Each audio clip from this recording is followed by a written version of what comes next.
Hey, this is Ming here from agentsofspeech.com. We teach parents how to do speech therapy at home. So, how to get autistic children to focus with you is a thing that we work on with parents all the time. We get videos from parents, and I find myself repeating myself over and over again. So, here's a video of exactly how to do it. So, number one is try not to repeat yourself.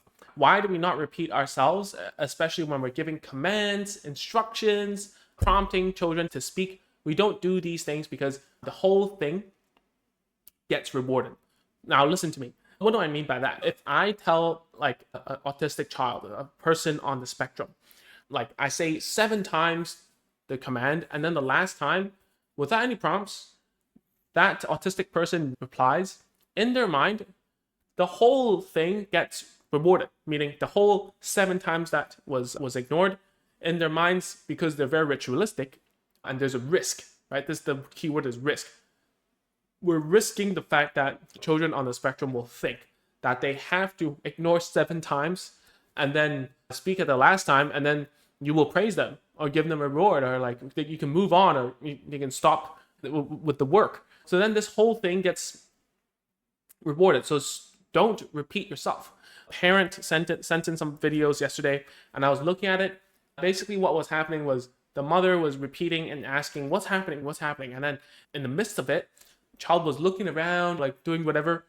And then around the 6th time, I was like, okay, the 6th time, he responded. And you gave him, and you allowed him to go off the chair and do something else.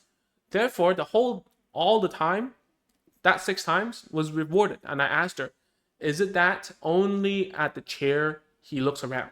And she was like, yes. And I'm like, that's learned behavior, because he doesn't have this behavior anywhere else. By repeating yourself, you're pushing and prompting your child to look around and ignore you, and then respond when either your voice goes up a little bit, or you take the reward and bribe him a little bit, and then suddenly he says it. So basically, the repetition has forced and taught children on the spectrum, especially, to not focus on you, on whatever the task is, right? That's the first point. Second point, reward the correct behavior.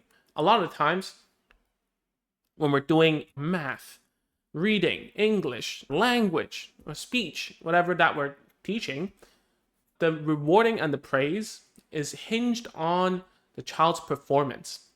And we don't want that, right? Why? Because we want to praise the effort. Because if your child is having behavioral issues, especially not concentrating, the constraint, the thing that is not allowing your child to show you what they got, isn't the language skills, isn't the math skills, is actually the attention and the behavior. So therefore, your reward needs to be contingent, right? It needs to be rewarding the correct behavior, which is the focus.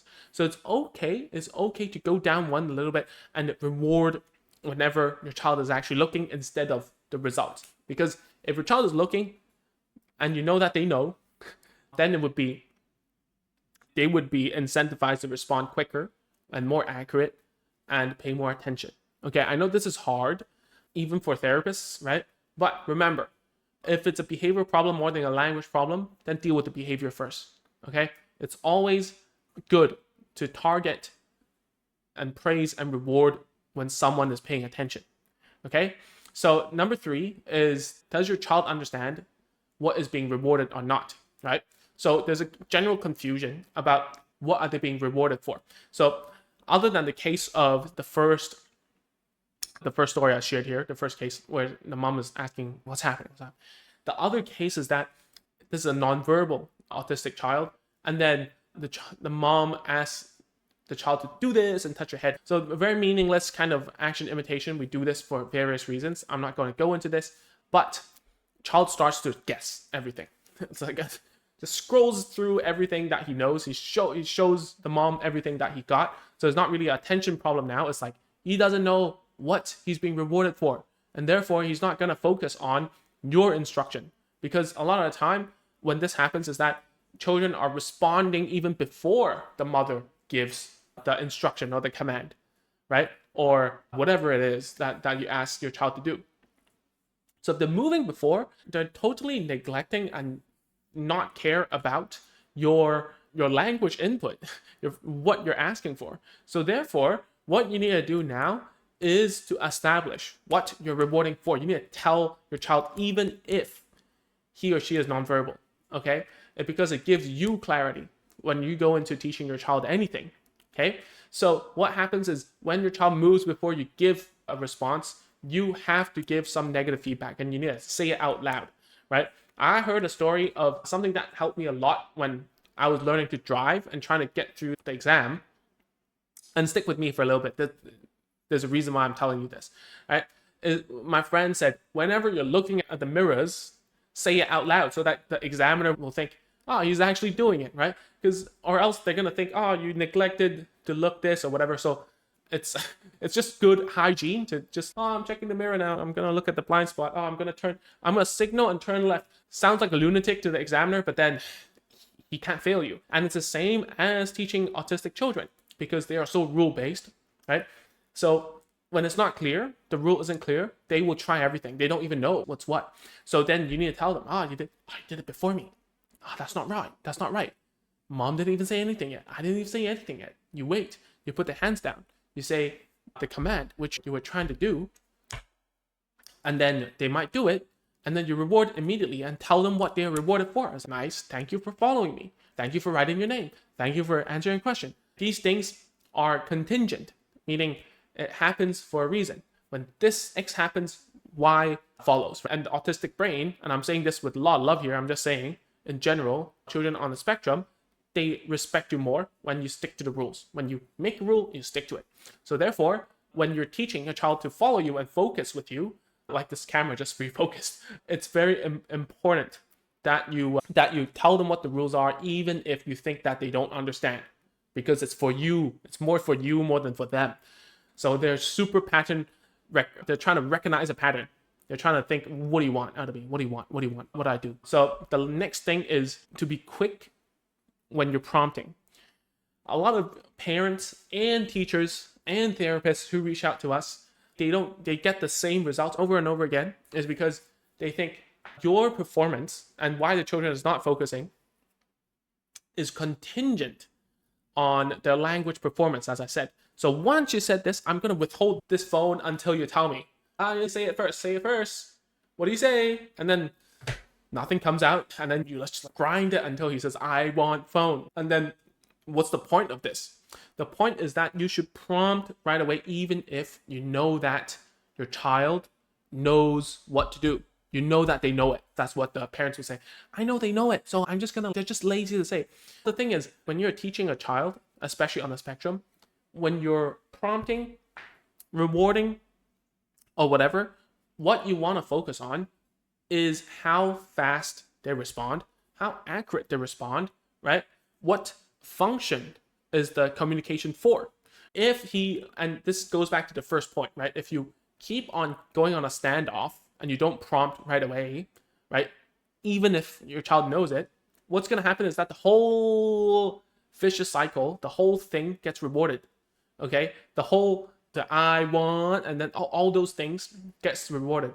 So your child is incentivized to wait it out and ignore you. So then to kill this vicious cycle, all you got to do is to prompt, because when you prompt, it makes it faster for them to get what they want.